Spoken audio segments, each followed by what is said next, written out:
முதல் வாசகம் எபிரேயருக்கு எழுதிய திருமுகம் அதிகாரம் 3 திருவசனங்கள் 7 முதல் 14 வரை. எனவே தூய ஆவியார் கூறுவது, இன்று நீங்கள் அவரது குரலை கேட்பீர்கள் என்றால், பாலை நிலத்தில் சோதனை நாளென்று கிளர்ச்சியின் போது இருந்தது போல உங்கள் இதயத்தை கடினப்படுத்திக் கொள்ளாதீர்கள். அங்கே உங்கள் மூதாதையர் 40 ஆண்டுகள் என் செயல்களை கண்டிருந்தும் என்னை சோதித்து பார்த்தனர். எனவே இத்தலைமுறையினர் மீது வெறுப்பு கொண்டு எப்போதும் இவர்களது உள்ளம் தவறுகிறது. என் வழிகளை இவர்கள் அறியாதவர்கள். எனவே நான் சினமுற்று, நான் அளிக்கும் இலைப்பாற்றியின் நாட்டிற்குள் நுழையவே மாட்டார்கள் என்று ஆணையிட்டு கூறினேன் என்றார் கடவுள். அன்பர்களே, நம்பிக்கை கொள்ளாத தீய உள்ளம் வாழும் கடவுளை விட்டு விலகும். இத்தகைய தீய உள்ளம் உங்களுள் எவருக்கும் இராதபடி பார்த்து கொள்ளுங்கள்.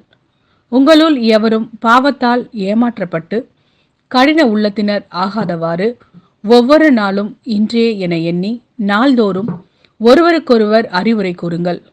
தொடக்கத்தில் நாம் கொண்டிருந்த திட நம்பிக்கையை இறுதி வரை உறுதியாக பற்றி கொண்டிருந்தால் நாமும் கிறிஸ்துவின் பங்காளியாவோம்.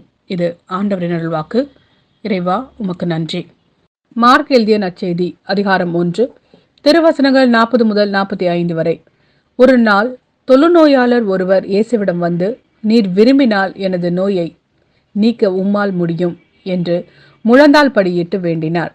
இயேசு அவர் மீது பரிவு கொண்டு தமது கையை நீட்டி அவரை தொட்டு அவரிடம், நான் விரும்புகிறேன், உமது நோய் நீங்குக என்றார். உடனே தொழுநோய் அவரை விட்டு நீங்க அவர் நலமடைந்தார். பிறகு அவரிடம், இதை யாருக்கும் சொல்ல வேண்டாம், கவனமாயிரும். ஆனால் நீர் போய் உம்மை குருவிடம் காட்டி நோய் நீங்கியதற்கான மோசே கட்டளையிட்டுள்ள காணிக்கையை செலுத்தும். நீர் நலமடைந்துள்ளீர் என்பதற்கு அது சான்றாகும் என்று மிக கண்டிப்பாக கூறி உடனடியாக அவரை அனுப்பிவிட்டார். ஆனால் அவர் புறப்பட்டு சென்று இந்த செய்தியை எங்கும் அறிவித்து பரப்பி வந்தார். அதனால் இயேசு எந்த நகருக்குள்ளும் வெளிப்படையாக செல்ல முடியவில்லை. வெளியே தனிமையான இடங்களில் தங்கி வந்தார். எனினும் மக்கள் எல்லா இடங்களிலிருந்தும் அவரிடம் வந்து கொண்டிருந்தார்கள்.